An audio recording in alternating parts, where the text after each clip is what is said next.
Assalamualaikum warahmatullahi wabarakatuh.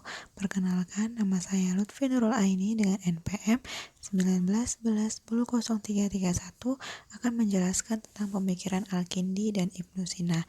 Yang pertama, Al-Kindi. Al-Kindus nama lengkapnya Abu Yusuf Yaqub bin Ishaq bin Sabbah bin Imran bin Ismail al-As bin Qais Al-Kindi. Lahir di Kufah yang sekarang namanya Irak tahun 801 Masehi pada masa Khalifah Harun ar-Rasyid dari dinasti Bani Abbas. Nama Al-Kindi sendiri dinisbahkan kepada marga atau suku leluhurnya, salah satu suku besar pada zaman Islam. Menurut Fa'ud al-Ahwani, Al-Kindi lahir dari keluarga bangsawan, terpelajar, dan kaya. Ismail al-As'ath bin Qais, buyutnya, telah memeluk Islam pada masa Nabi dan menjadi sahabat Rasul. Mereka kemudian pindah ke Kufah. Di Kufah, ayah Al-Kindi, Ishaq bin Sabbah, menjabat sebagai gubernur. Pada masa Khalifah Al-Mahdi, Al-Hadi, dan Harun ar-Rasyid, masa kekuasaan Bani Abbas, ayahnya meninggal saat Al-Kindi masih kecil. Al-Kindi melewati masa kecilnya di Kufah dengan menghafal Al-Quran, mempelajari tata bahasa Arab, kesusastraan Arab, dan ilmu hitung keseluruhan yang dipelajarinya. Saat itu merupakan kurikulum pelajaran wajib bagi semua anak-anak zamannya di wilayah Kufah. Selanjutnya, Al-Kindi mendalami pelajaran fikih dan kajian keilmuan baru yang disebut dengan kalam. Akan tetapi, kecenderungan Al-Kindi lebih mengarah kepada ilmu pengetahuan dan filsafat. Khususnya, Al-Kindi lebih mengarah pada ilmu pengetahuan dan filsafat. Khususnya ketika Al-Kindi meninggalkan Kufah dan berdomisili di Baghdad. Di ibu kota pemerintahan Bani Abbas ini, Al-Kindi mencurahkan perhatiannya untuk menerjemahkan dan mengkaji filsafat secara pemikiran-pemikiran nasional lainnya yang marak saat itu. Menurut Al-Kifti, Al-Kindi banyak menerjemahkan buku filsafat, menjelaskan hal-hal yang pelik, dan meringkaskan secara canggih teori-teorinya. Hal itu dapat dilakukan karena Al-Kindi diyakini menguasai secara baik bahasa Yunani dan Syria, bahasa Induk, karya-karya filsafat saat itu. Berkat kemampuannya itu juga, Al-Kindi mampu memperbaiki hasil-hasil terjemahan orang lain, misalnya hasil terjemahan Ibnu Naimah al-Himsi, seorang penerjemah Kristen, dan atas buku Enead karya Plotinus. Buku Enead inilah yang di kalangan pemikir Arab kemudian disalahpahami sebagai buku teologi karya Aristoteles. Al-Kindi adalah filosof pertama dalam Islam yang menyelaraskan agama dan filsafat. Ia melicinkan jalan bagi Al-Farabi, Ibnu Sina, dan Ibnu Rushd, dan ia memberikan dua pasangan berbeda. Pertama, mengikuti jalur ahli logika dan memfilsafatkan agama. Kedua, memandang agama sebagai sebuah ilmu ilahiyah dan menempatkannya di atas filsafat. Ilmu ilahiyah ini diketahui lewat jalur Nabi.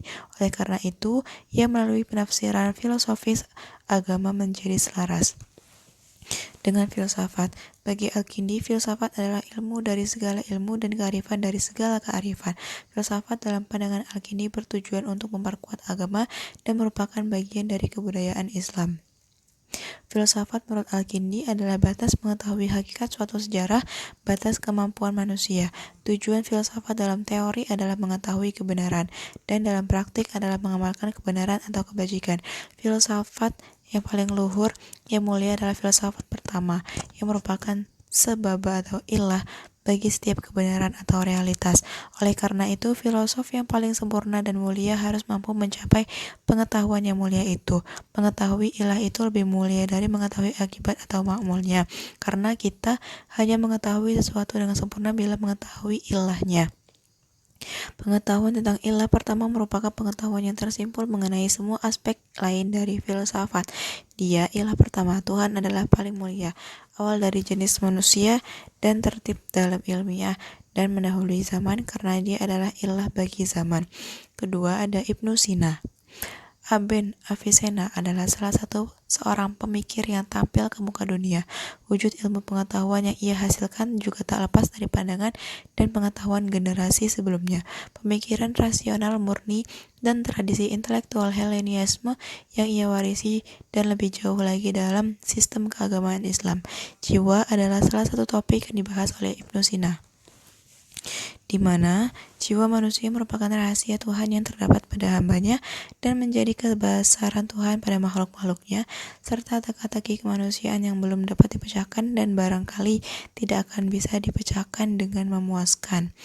Memang, jiwa menjadi sumber pengetahuan bermacam-macam dan tidak terbatas, tetapi belum lagi diketahui hakikatnya. Dengan segala keyakinan, Ibnu Sina tidak membenarkan mereka yang mempersatukan jiwa dengan badan atau mengingkari wujudnya sama sekali, atau menganggap badan sebagai sumber kegiatan pikiran yang bermacam-macam. Atau dengan perkataan lain, mereka yang tergolong dalam aliran materialisme dalam memahami jiwa di antara mereka ialah penganut aliran atomisme, seperti yang telah disebutkan di atas. Sudah barang tentunya Ibnu Sina sudah harus membantah pikiran-pikiran mereka dan memberikan perhatian untuk membuktikan adanya jiwa dan kelainannya dengan badan, serta dengan tegasnya menentang paham atomisme, seolah-olah ia menunjukkan kepada Al-Asy'ari dan Al-Baqillani. Di antara karya filsafatnya adalah yang pertama ada Syifa, yang kedua ada An-Najah, yang ketiga ada Isyarat, yang keempat ada Ar-Rasail Al-Hikmah wa At-Tabi'iyat, dan yang kelima adalah Al-Hasil wa Al-Mahsul. Demikianlah penjelasan saya tentang pemikiran Al-Kindi dan Ibnu Sina. Mohon maaf apabila ada kesalahan. Saya akhiri. Wallahul muwaffiq ila aqwamit thoriq. Wassalamualaikum warahmatullahi wabarakatuh.